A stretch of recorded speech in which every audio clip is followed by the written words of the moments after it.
अस्सलाम वालेकुम। मैं हूं अदनान आदिल और आप देख रहे हैं मेरा वीलॉग अदनान आदिल जर्नलिस्ट। आज हम बात करेंगे अमेरिकी इलेक्शन पे और जो कुछ वहाँ हो रहा है और उसके जो असरात हैं। इस वक्त पाकिस्तान में दोपहर का वक्त है और अमेरिका में जो है सुबह फजर का वक्त होगा।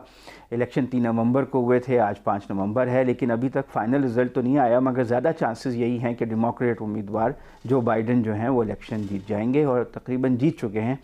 उनके तकरीबन 17 वोट जितने उन्हें वोट चाहिए 270, उससे 17 वोट कम हैं। तो ये तो CNN की प्रेडिक्शन है, लेकिन जो फॉक्स टीवी चैनल है वो कह रहा है कि 7 वोटों का अभी 6 वोटों का फ़र्क है। और अगर वो नेवाडा, जहां उनको बर्तरी हासिल है, नेवाडा एक सूबे का नाम है, वहाँ के 6 वोट हैं और वहाँ भी उनको बर्तरी हासिल है, अगर वो जीत गए तो पूरे 270 हो जाएंगे।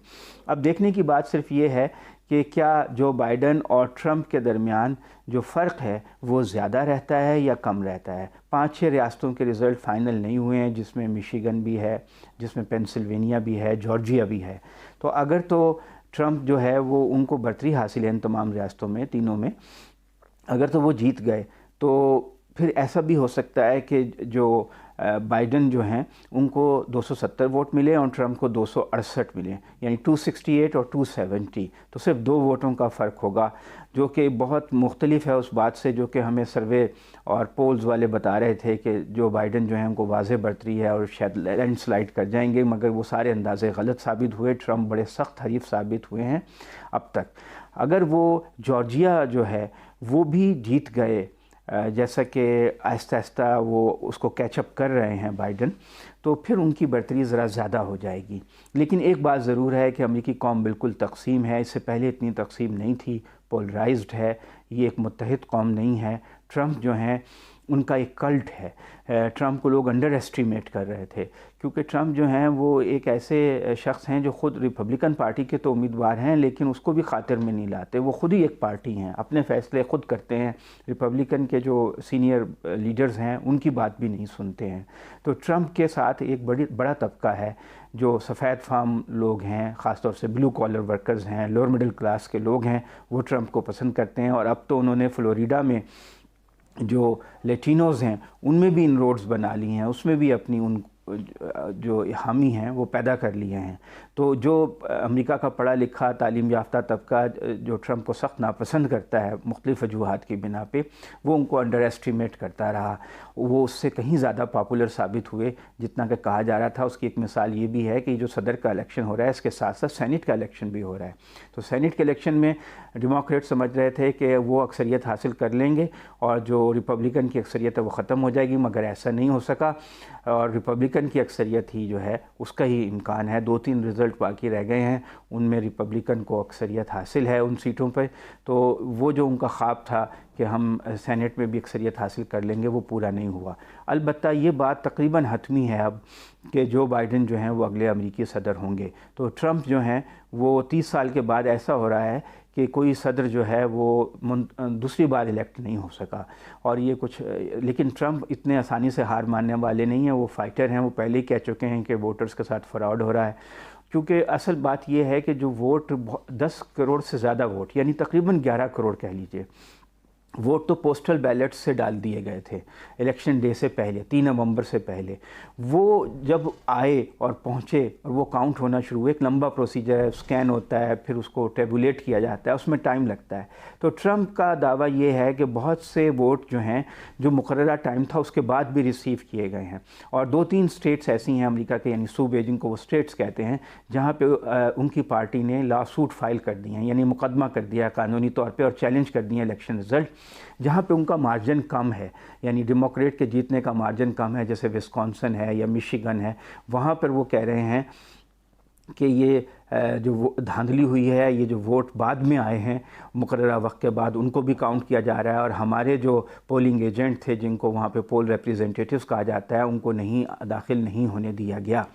तो अब ये कानूनी बैटल चलेगी, जैसा कि पहले भी एक दफ़ा हो चुका है कि सदर बुश और अल गोर का जब मुकाबला हुआ था तो एक सुप्रीम कोर्ट के फ़ैसले से फिर बुश जूनियर जो हैं वो सदर मुंतखब हुए थे, वरना पॉपुलर वोट तो अल गोर के ज़्यादा थे। अब भी ऐसा है कि अभी तक जो रिज़ल्ट आए हैं तकरीबन 90% से ज़्यादा तो आ चुके हैं, उसमें 35 लाख वोट पॉपुलर वोट जो हैं वो ज़्यादा मिले हैं जो बाइडन को ट्रंप की निस्बत। लेकिन वहाँ पे जो मसला है, वहाँ पे तो पॉपुलर वोट पे इलेक्शन नहीं होता है, हर रियासत का सूबे के अलग अलग वोट एलोकेटेड हैं, उनकी मदद से 538 टोटल वोट हैं, 270 लेने वाला इलेक्ट होता है।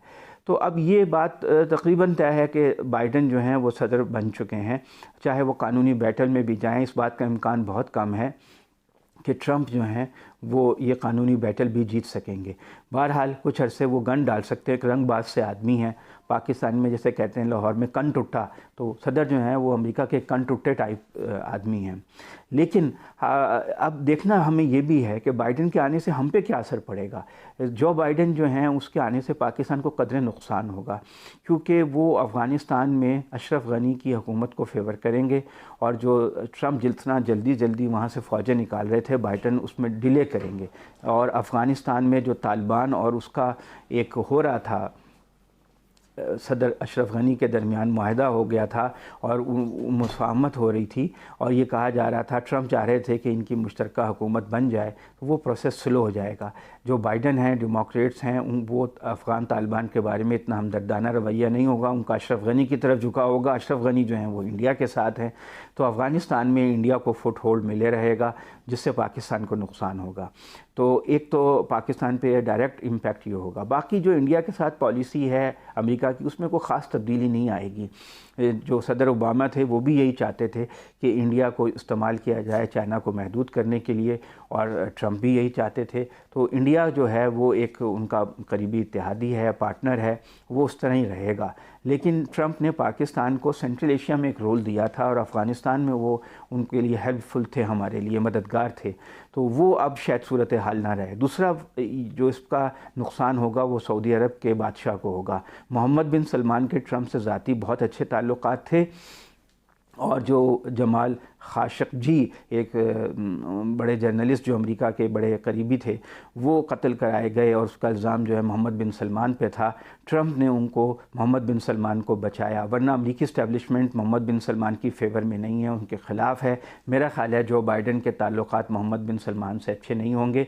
शाही ख़ानदान में सऊदी अरब के कशमकश चल रही है, और उस कशमकश में अब मोहम्मद बिन सलमान की पोजीशन कमज़ोर होगी। अगर मोहम्मद बिन सलमान की पोजीशन जो है वो कमज़ोर होती है सऊदी अरब में, तो उसके असरात भी पाकिस्तान पे पड़ेंगे, क्योंकि पाकिस्तान की सियासत में भी सऊदी अरब का बड़ा अमल दखल है। आपको पता है कि हमारे एक साबिक़ आर्मी चीफ़ राहिल शरीफ वहाँ पर नौकरी कर रहे हैं, बहुत लाखों डॉलर पैसे लेते हैं। इसी तरह नवाज़ शरीफ के बहुत ताल्लुकात हैं शाही ख़ानदान से, और इस वक्त जो पाकिस्तान में सियासी तेज़ी आई थी उसके पीछे किसी हद तक सऊदी अरब का भी हाथ था। तो अब ये जो शाही ख़ानदान है और मोहम्मद बिन सलमान ख़ुद अपनी बका के लिए स्ट्रगल करेंगे, तो शायद वो पाकिस्तान में वो जो इस वक्त सियासी अपने मोहरे हिला रहे थे वो ना हिला सकें। तो एक इम्पैक्ट ये होगा। ईरान के लिए थोड़ा सा फ़ायदा होगा, क्योंकि ट्रंप की पॉलिसी ईरान के बारे में ज़्यादा सख्त थी, जो बाइडन की शायद इतनी सख्त ना हो, और वो ईरान के साथ जो न्यूक्लियर माहिदा पहले हुआ था ओबामा के दौर में और जिसे ट्रंप ने मनसूख कर दिया था, उसको दोबारा वो बहाल कर सकते हैं किसी न किसी शक्ल में। तो ईरान के लिए कदरे सहूलत पैदा होगी, लेकिन पाकिस्तान के लिए अफ़गानिस्तान में मुश्किल सूरत हाल होगी, और सऊदी अरब के शाही ख़ानदान में मेरा ख़्याल है मोहम्मद बिन सलमान के लिए अब अपनी बका को कायम रखना और शाही ख़ानदान में जो उनको बरतरी हासिल थी उसको कायम रखना मुश्किल हो जाएगा।